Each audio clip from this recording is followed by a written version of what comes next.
Paano ba i-remove yung Windows password na nakalimutan na natin? So, syempre, since nakalimutan, hindi tayo makakapasok sa Windows niyan. So, ang kakailanganin natin dyan, guys, kailangan natin ng isang USB, at least 8GB sana. Then, mag-download lang tayo ng third-party software like Laysoft Recovery Tool. So, marami namang tutorial sa YT o sa YouTube kung paano gumawa ng Laysoft Recovery Tool dito sa ating USB.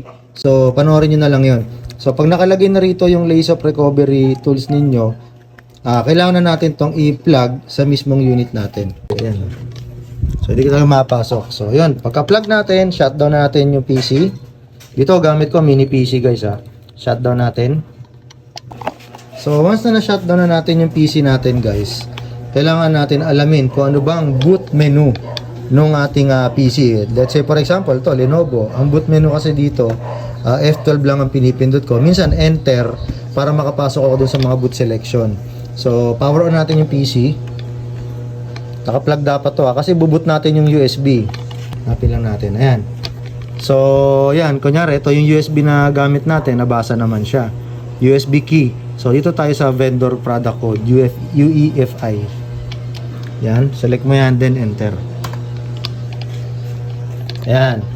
So, Laysoft Live, ito yung pipiliin natin ngayon. Enter mo lang sa keyboard.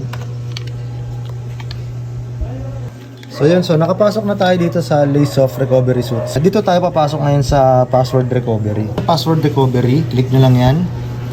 Naka-reset password yan, automatic. So, next natin. Ayan. So, next lang natin yan kasi local password lang naman yung kailangan natin reset dyan. So, syempre, hanapin nyo dyan kung ano yung mismong user account na gusto nyo i-reset. Sa case natin, di ba, pag nag-open tayo ng PC, nakalagay My PC. So, click natin si My PC. Yan. Tapos, in-next mo yan. I-click natin yung Reset Unlock. Reset Unlock. Ayan na. The password reset successfully. So, yun lang yung gagawin natin dyan, guys. Then, finish. And then, shutdown. Reboot na natin siya. Yung PC natin. Then, unplug natin, syempre, yung USB. Antayin natin siya makapasok ulit doon sa Windows. Madali lang yan, guys. Basahin nyo lang yung instruction dyan sa mismong Laysoft Recovery. Makikita nyo naman yan eh. Lalo na kapag mga makakalimutin ka. Marami siya nakakalimutan mo. So yan yung My PC kasi yan yung ating ano eh, di ba? Account. So ayun na, nakapasok na. So, problem solved na siya, guys. So, yun lang, guys, no? So, isa lang yung sa step, although marami pang pwedeng tools sa pwedeng gamitin at pamamaraan, pero isa to sa ginagamit ko dito sa shop.